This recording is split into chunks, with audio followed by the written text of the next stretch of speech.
What's up, everyone? Probably not gonna see me too much in the video here, but up at camp here, and what me and my buddies are calling Camp Coyote, and I got the bench mount tool finally came in. You normally pick them up, I think, at the trap supply places for like 100 something bucks. I found that one online for a little under 80. It comes with multiple heads that you can change out on it, bolt cutters, cable cutters, and the swag tool there for, you know, doing your double ferrules there. But I was up here putting some chain and swivels together on these double long springs. Got a nice 3N here that I base plated and made dogless. Apologize if you're a 3N fan, but yes, I butchered it. And they look super nice. I mean, someone's missing out in the trap manufacturer industry here, not making dogless double long springs. Look at that trap. That's an old 3N. That thing, probably the sexiest looking trap I got.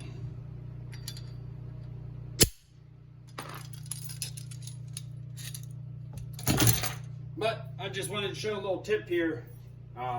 Here's my chain setup if I'm adding chain to, you know, a freshly modified trap here.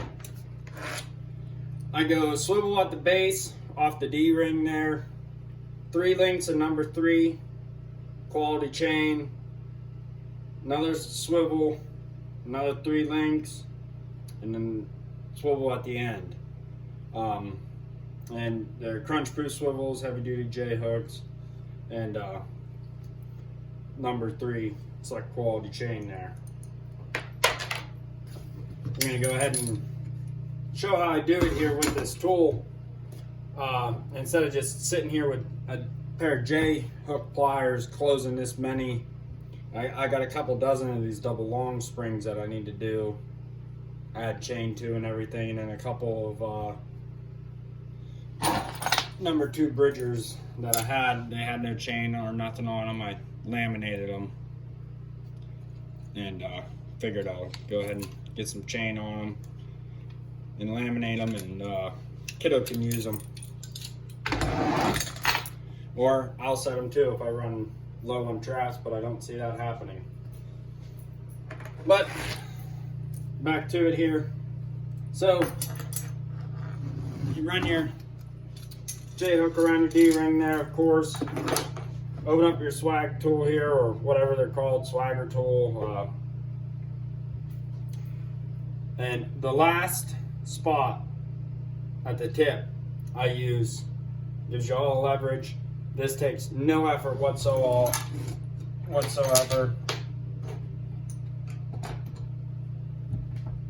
Put your J hook in there. That's it. That's closed. Got my chain here that's coming apart. Open it back up. Goes the next one. Keep moving on down the line there.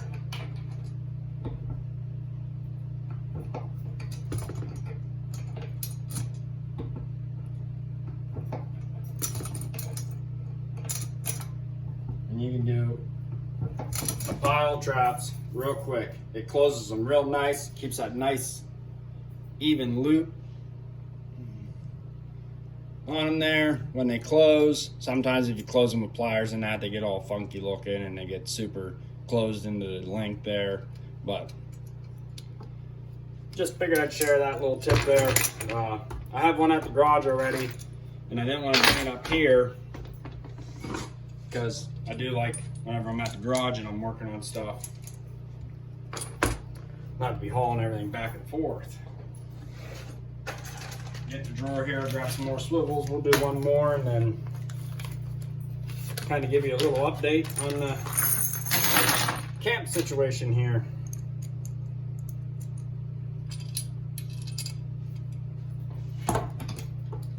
Try to do it from this side so you can see better without the trap in the way. So you just put the J-hook in there and I get it right on the end. And you'd think as you close down it'd pop out, but it holds it perfectly. I don't even have to hold it. Closes it nice. Absolutely no effort whatsoever in that. Definitely a lot nicer than a pair of pliers or a J-hook tool. Hands can get quite sore, especially whenever you're about to do, you know, a couple dozen traps worth, 3 swivels on each trap, 5 J-hooks per trap.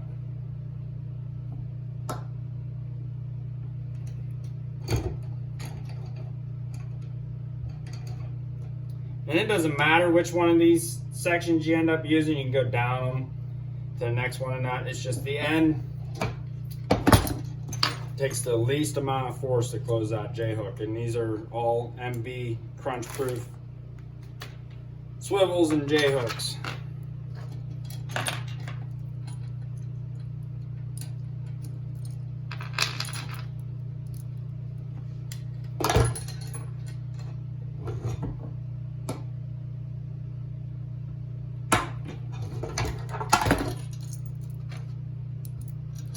And the way I like to do my swivels, I'll show once I finish closing this last one up here.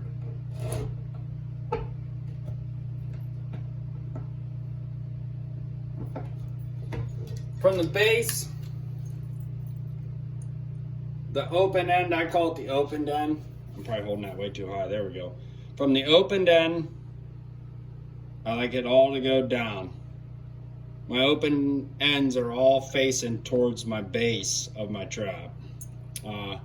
Just an OCD thing probably, but that's how I like to do it. Gives you that nice swivel in action.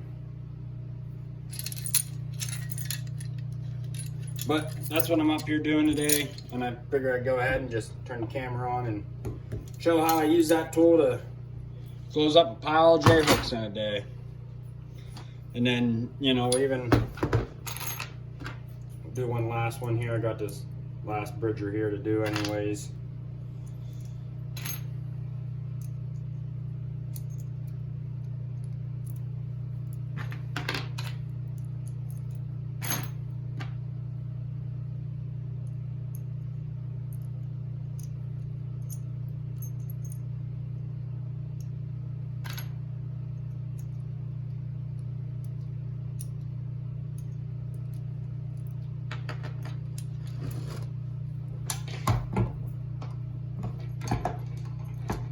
Nothing worse than once your hands start to get tired doing something. Slows you down, and then especially if you had a pile of them that you wanted to get done in a day after work or whatnot, you may as well do it the easiest way.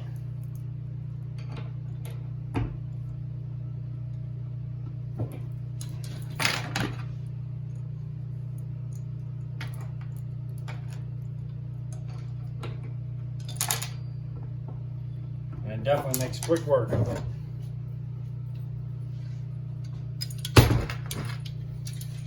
But that's what I'm up here doing. And then I got a bunch of stuff brought up to the camp here. Kind of do a little update on Camp Coyote here as well. I got some gear I started packing up and bringing up here, and some traps I'm going to work on. Some Sterlings there, and they got way too long a chain. They came with all that, so I'm taking all this chain off. I'll use the twist link here piece, cut that in half, add another swivel, and then at the end of it I'll add to the base, and then chained anchor. Am I a long chain guy or a short chain guy? I couldn't tell you. Most of the traps that come with the quality number 3 chain already on them, like the MB650 or the no BS traps that I use, all I do is just cut it in half and add a swivel. Something some people have been asking me is about, do I have shirts? I do have some shirts, and I also have a hat. My buddy Todd Strohecker. If you haven't checked him out, check him out. But he designed my logos and helps me out a bunch there. And then I also have a hoodie, and the shirts and hoodies have the same thing on them. That's the back of a hoodie. It's also what's on the back of my shirt. Then on the front, I got that on the front, left chest there. But since the last video there, I pretty much I got a coffee table in here. It's been up here since camp was first built. Well, since camp was originally just an old camper, like a Windstream camper. I got photos of that I plan on doing a video of as well, from when this camp first started to now and what it's been through and everything. But I started getting some stuff brought up. I got some 3 ends there for some wall decoration and 650s and wire lever juniors, and I'm real excited to use them this year. I've only ever used the steel lever ones, other than setting and trying out a couple of them. I am real excited to run mainly a lot of them, and also the 650s that I've always used. But then I got shelf built here with the lures and everything on it. I brought up 2 boxes of stuff. I still got like 3 more. I'm gonna build another shelf somewhere else too. But there's the beaver lure. I've had a lot of good reviews on this beaver lure, and plus it's always worked for me really well too. Then I got Duke banner and a Dunlap banner there. The Duke banner, I went ahead, the number 3s that we modified on the channel here, I hung up beside it there, and then the little 1.5.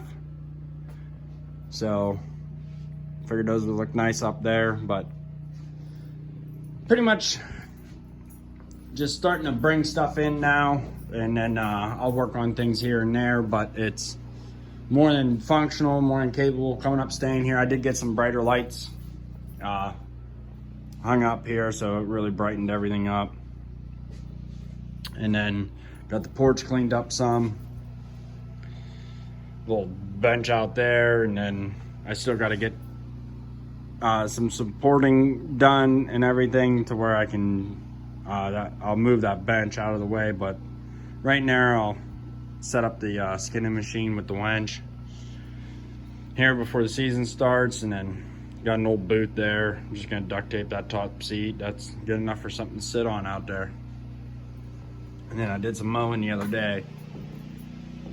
But instead of rambling on there, I just wanted to show that little tip with the little swagger tool there. Or sorry, I apologize if I am pronouncing that wrong. Just nice bench mount tool there, and something else that you can use it for. I also close S-hook shut when I do my earth anchors with it as well before I go to weld them. So as always, thanks for watching. Appreciate it if you'd hit that thumbs up. If you ain't subscribed, please subscribe, and until the next one, everyone, have a good time.